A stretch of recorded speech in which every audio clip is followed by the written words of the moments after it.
uimara wa Daktari John Pombe Magufuli wakati huo akiwa rais na Daktari Samia Suluhu Hassan akiwa makamu wa rais, mradi wa bwawa la Mwalimu Nyerere usingeweza kufanyika. Viongozi wetu wakasema tutaujenga.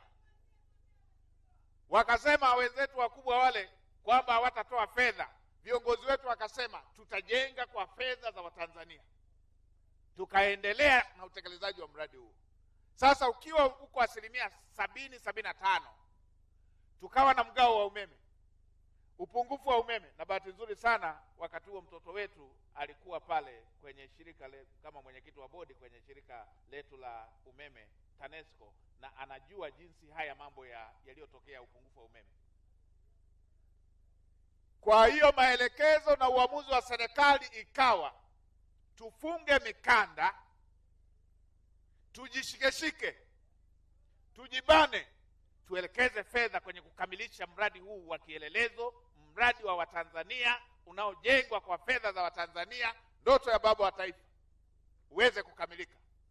Tukafunga mikanda, na nakumbuka baadhi ya miezi malipo ya mwezi mmoja tu yalikuwa yanazidi bilioni 300, zaidi ya dola milioni 135 kwa mwezi. Mradi ule ukakamilika, mradi wa zaidi ya trilioni 6.5. Trilioni 6.5 kwa baadhi ya nchi, hiyo ni bajeti ya mwaka mzima ya nchi nzima. Sisi tumepeleka kwa fedha za Watanzania kujenga bwawa la Mwalimu Nyerere, na sasa umekamilika na umeme ule umeshaunganishwa kwenye grid ya taifa na uzalishaji unaendelea. Huu ni moja ya mradi ambao tulifunga mkanda, na ni kweli, kwa sababu kibuyu ni kile kile, kwa sababu kikapu ni kile kile. Ni dhahiri kwamba ingeweza kupunguza utekelezaji, kasi ya utekelezaji kwenye baadhi ya miradi.